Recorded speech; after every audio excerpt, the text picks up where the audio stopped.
The soul-fed clinician, trauma-informed, compassion fatigue, detox for social workers. I wanted to pause right there for you, just because this may get a little heavy. It also might be a great way of release. Welcome to a space of restoration. Take a breath, arrive in your body, and before we begin, I want to invite you just to pause.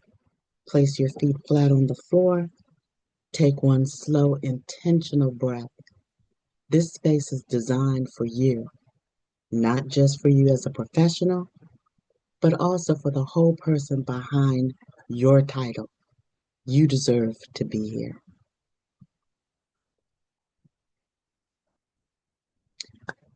I am Pia King.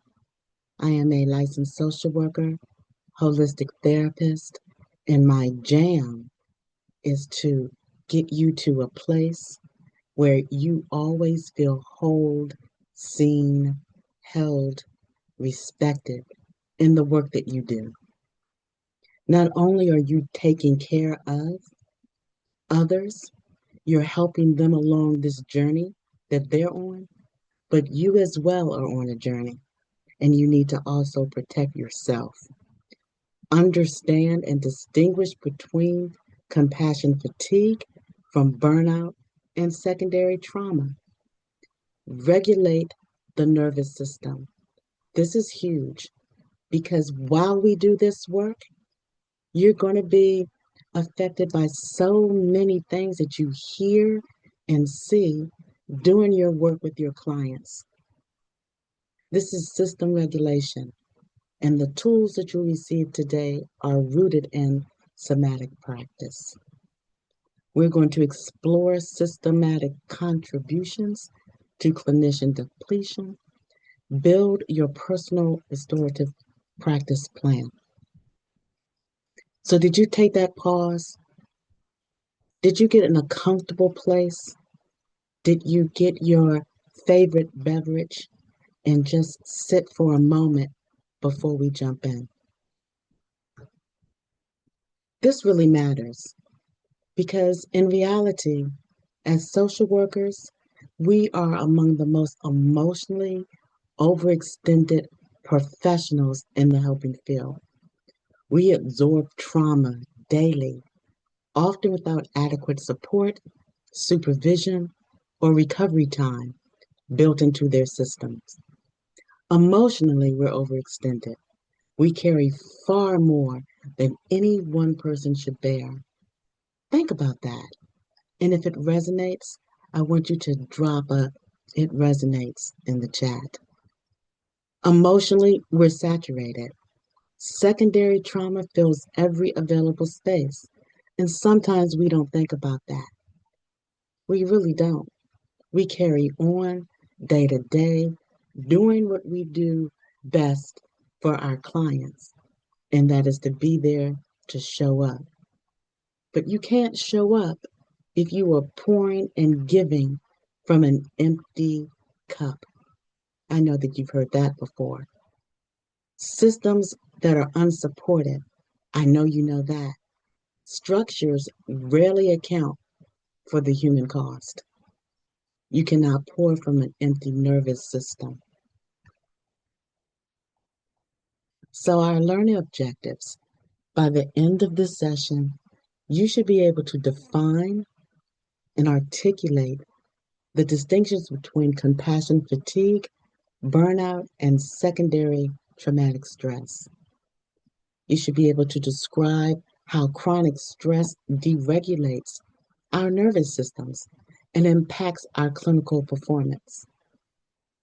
You should be able to apply at least 3 evidence-based somatic, reflective, and cognitive tools that you can use for yourself as well as for your clients.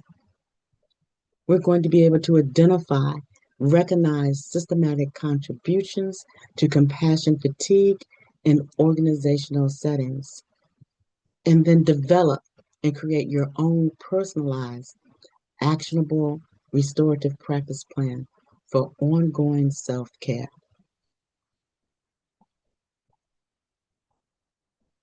So, key definitions. Understanding the language of depletion is the first step towards healing. These are distinct experiences that each with its own signature origin and response. So, what is compassion fatigue? How can you regulate it, and recognize it? It's the emotional residue that's accumulated from sustained exposure to clients' pain, grief, and trauma. It erodes empathy over time, often gradually and without warning. I know some of us have been there. I've been there. Burnout. This is a biggie because we are burnt out, and especially what we're going through right now in this time. So much is happening. How do you deal with that? How do you regulate your nervous system? And burnout is a state of chronic exhaustion. It's arising from persistent workplace stress, impossible expectations, and systematic depletion. It's organizational as much as it is personal. And of course, secondary trauma. It emerges directly through witnessing, hearing, absorbing another person's traumatic experience. The body responds as the trauma were its very own. The body remembers. So let's pause here one more time to do a self check in. So before we move forward, I just want you to pause and notice, how are you feeling right now in this moment? This is not a question for you to go seriously deep, but what are you feeling right now in your body? How is this making you think differently? Self reflection. There is no right answer, there is no wrong answer. It is only your truth. So take a moment. You can write this down. I hope you have pen and pad out.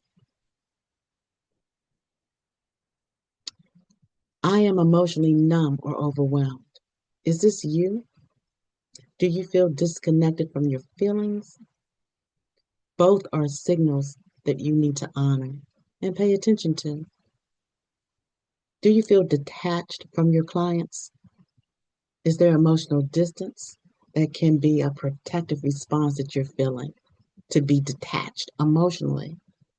You hear what they're saying, but is that connecting? Because it's so much, it's very heavy. Do you just kind of turn it off just so that you can get through? Or are you exhausted even after rest? That's huge. You can rest, have a good night's sleep sometimes, but when your sleep is off, you are not able to regulate yourself. The body is carrying so much physical and even emotional fatigue. This is nervous system exhaustion.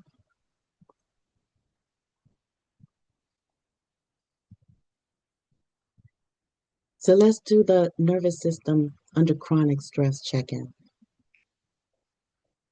We've all heard of this: fight, flight, freeze, or fawn. Now, when I was coming along, we didn't have the fawn part, but it's been added in recent years. So the fight is anger, the reactivity, the conflict. That keeps your body, the nervous system, in a constant state of protection from that fight, from the anger, from the reactivity.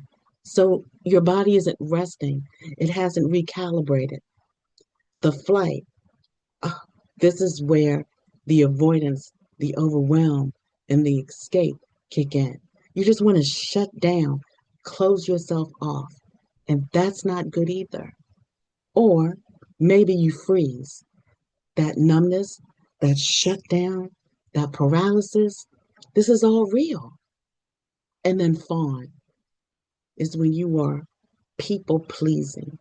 Yeah, we've heard of that too. People pleasing. And that is, you want to make everyone else feel just good. You're going to say yes all the time so that they feel good, they feel seen, they feel accepted. But you are in the flight, freeze, and maybe even the fight mode. Remember, surviving is not the same as being safe, and your body deserves to know the difference. Let's check in again. How are you feeling? What's going on right now while you are looking at the screen?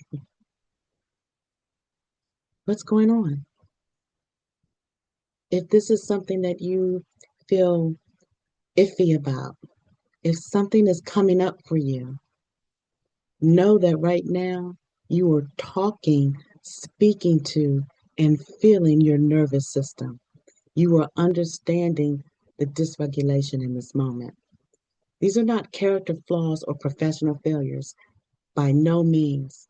It is the body's honest language that's signaling the system, and it has absorbed more than it can take right now. Irritability. Yeah, just the little things will make you really upset. You're irritable. It's that emotional reactivity or pervasive sense of low grade anger that doesn't seem to have a clear source. The brain fog. Oh my goodness. This is me all day.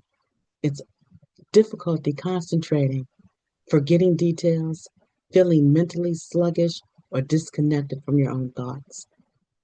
And the forgetfulness is a real thing. The emotional shutdown that you're feeling flat, detached, or unable to accept warmth, empathy, or care, even for people that you love. And then we have the hypervigilance, always scanning for threats, difficulty relaxing, a persistent sense that something is wrong, even when it isn't. And then that fatigue. Fatigue is so different from just being tired. It follows you. It's an all day, all evening thing. It's deep in your bones. You are exhausted and it persists even after sleep, rest, or time away from work. So when compassion fatigue is left unrecognized and unsupported, the consequences extend far beyond how a clinician feels at the end of the day, a very long day.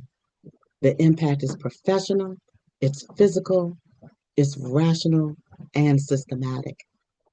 So here are some of our clinical errors. Fatigue impairs judgment. Say that to yourself. Fatigue impairs judgment. Have you felt that? Have you experienced that?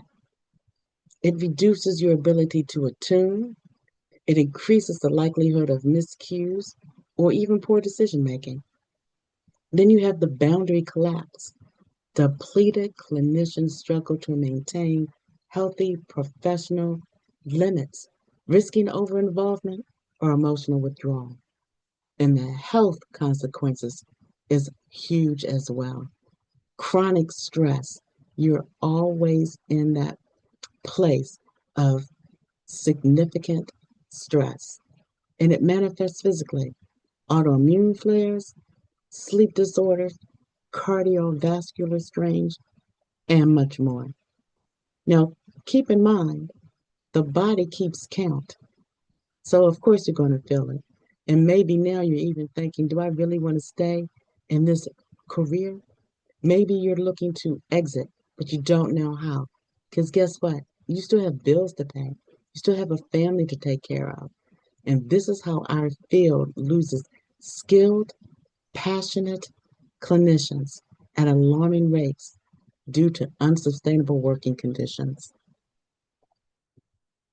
Now, I'm going to take you back a little bit from when we were in school and we were learning Maslow's hierarchy.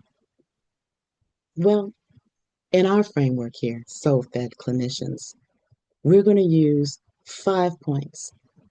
And I love that we have the pyramid shape here. So let's go from the bottom up. We're going to start at 5. And this is the awareness. Are you aware of what's going on around you, within you, how you operate and function on a daily basis? And 4, can you regulate that? Do you put up good boundaries? And restoration, we miss this one often because we are always in the process of making sure that our responsibilities are met, which can be heavy, but we haven't restored our bodies. We haven't restored our minds emotionally, physically, and then advocacy. We know how to advocate for our clients, family, but do we advocate for ourselves? So let's sit with that for a moment. And I want you to write down where you think you are right now. Are you at advocacy, restoration, boundaries, regulation, or awareness? This is a continued commitment. So let's get some tools together for our nervous system so that we can restore. The body is calling us to heal. You get those little messages, something that you probably noticed, but you didn't pay attention to, or you didn't act on it. The mind can process.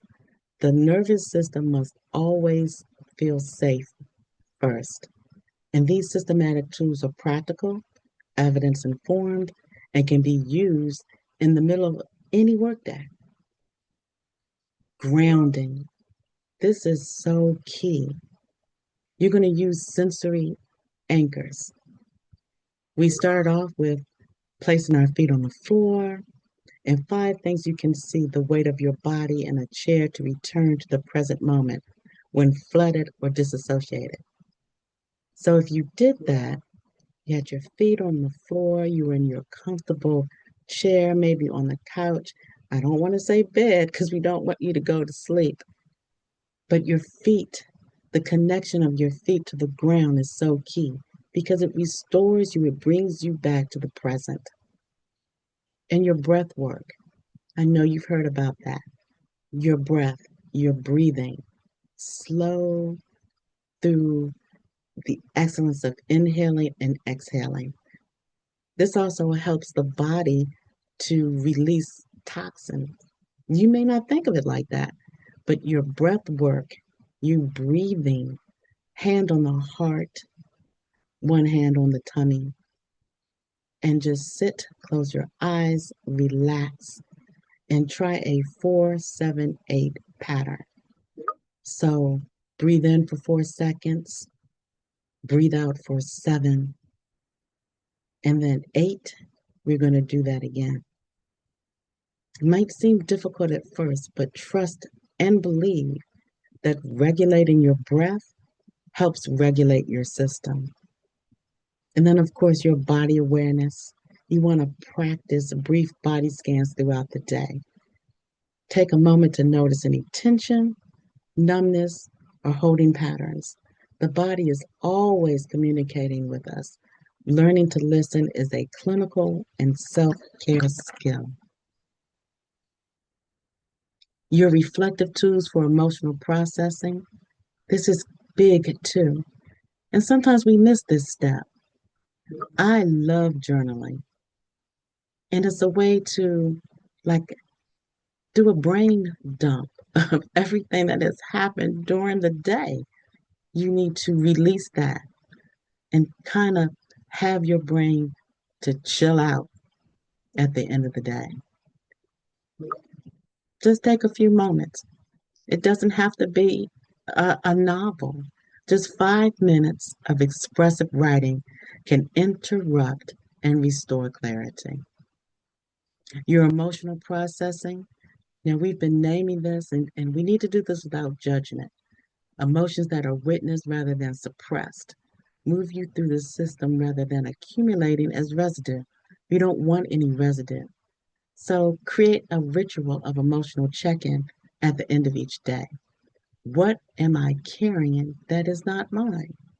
This is one question that you should ask daily, and it can transform how you transition from clinical space to personal space. Now, back to supervision. This is a big one as well. Reflective supervision is just not administrative. Yes, we have to meet with our clinical supervisor during our work time, but it's also a clinical lifeline. Regular quality, quality supervision offers a space to process vicarious trauma, name ethical tensions, and feel less alone in the work that we do. Our cognitive tools from responsibility to role clarity. Now that seems like a lot, right? So in our minds, we're trained to overfunction and feel responsible for everything, for all the outcomes within or not within our own power of control. So cognitive reframing is not denial, it's compassion, recalibration of where responsibility really begins and ends. You cannot help everyone all the time. So you can release that. Some people don't want to be helped. Some of your clients don't want to be helped. But you, because you started the work, you started that process, you have to figure out how to dump that at the end of the day. So we're going to shift from responsibility to role clarity. And your role is to provide skilled, compassionate support, not to guarantee safety, not cure the trauma, or fix systems that were broken long before your client or you ever arrived. Clarity about the scope protects both you and the people you serve. I support, I do not save. That should be your mantra coming from this, that you support, you do not save. And this is an affirmation. It's not a withdrawal of care. It's just a way for you to protect your professional integrity and also protect yourself. Compassion fatigue is not a personal failure. This is the fuel for compassion that we need.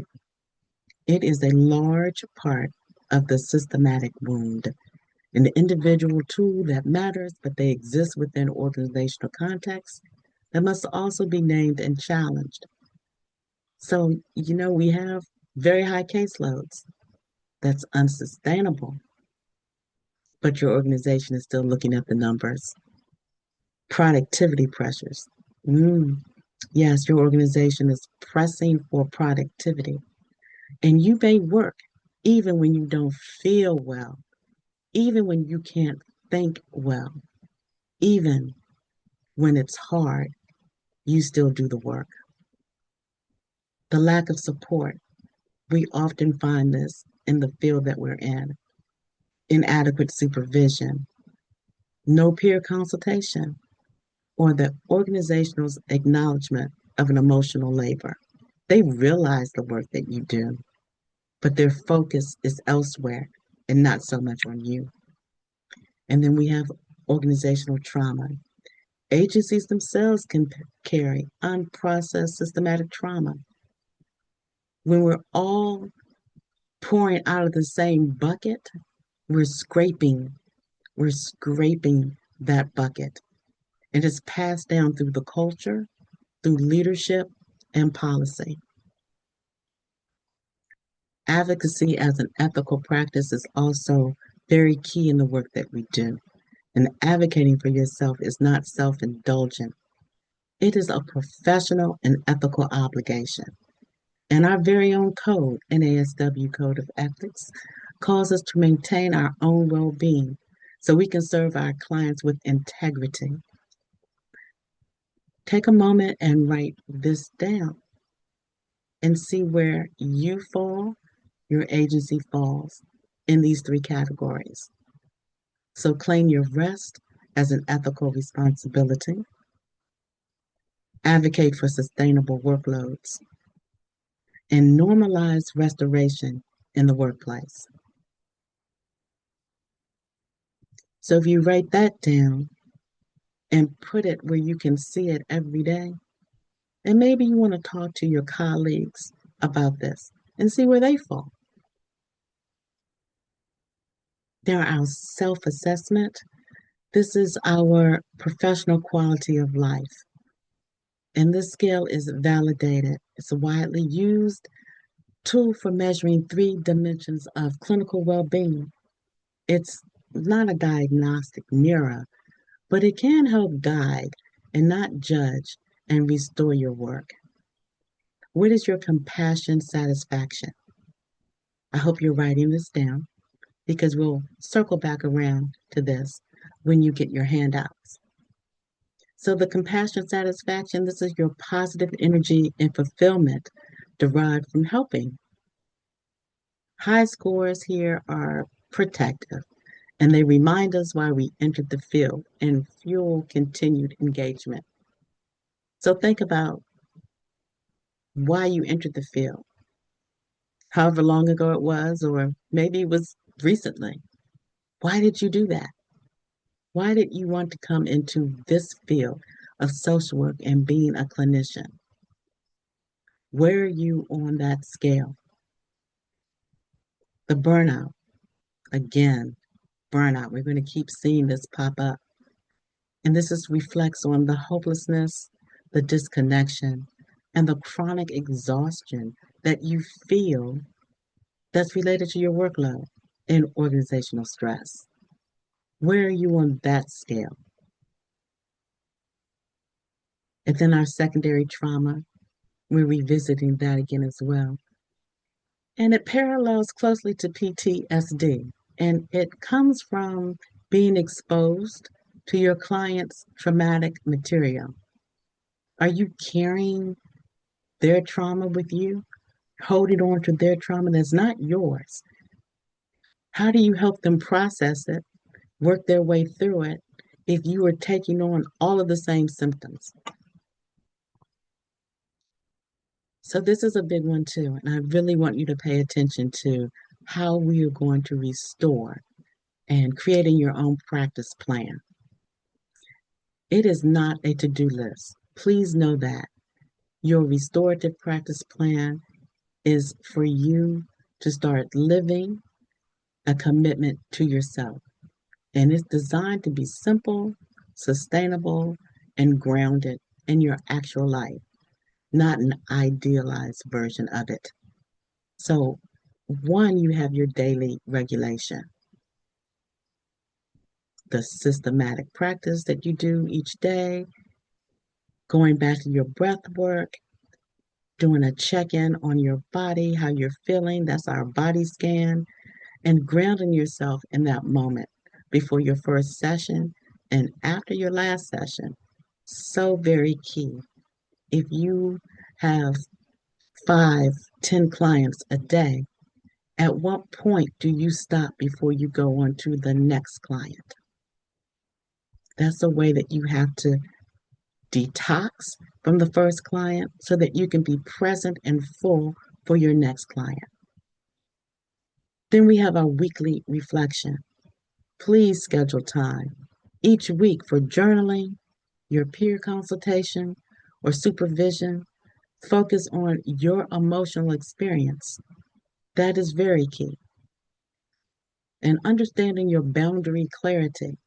Identify one boundary in your current work that needs repair or maybe reinforcement and name it. This is the first step towards addressing that. And your support systems. Whew, let's just sit with that for a moment. Support systems. Who do you hold space for? And who holds space for you? Name at least 2 people, just 2. You can have more, or even within your community, that provide you with genuine restoration and accountability outside of working with your clients. Now, this should not be for a fuss session. I like to say fuss and not complain, but a fuss session. Who is hearing and really seeing and understanding you? So we're going to pause right here. Because like I said, this can be heavy work because I know you're thinking, and now we're going to reflect. So back into your comfortable position, breathe slowly, and these questions are not meant to be answered right now. Just feel them and take your time with each one. And if you feel like writing them down so that you can go back to it later, this is the time. Right now, what do you need more of in your practice, in your body, and in your life?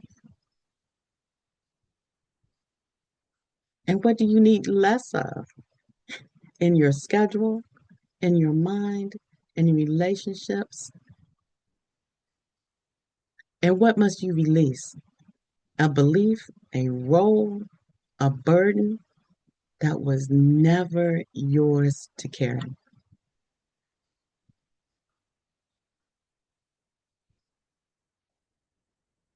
Now, the big part is the integration. Healing is a daily practice. Every day, you should be wanting to heal your mind, body, and soul. This is self care, your self care.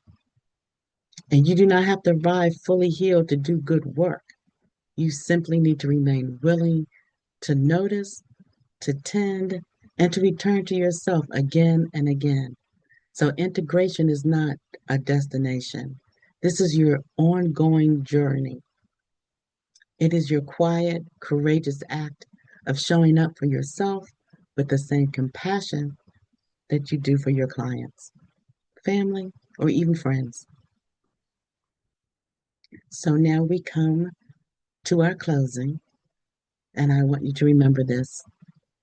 I mean, really, feel this and understand this.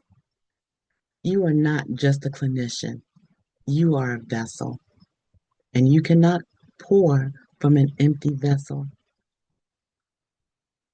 And vessels we require tending to. You are that plant that blooms.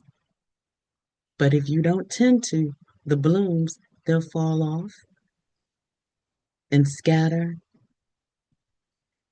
wilt away. You need to be watered too. As you leave me today, I want you to carry with you just some of the tools, if not all, in the framework. Be renewed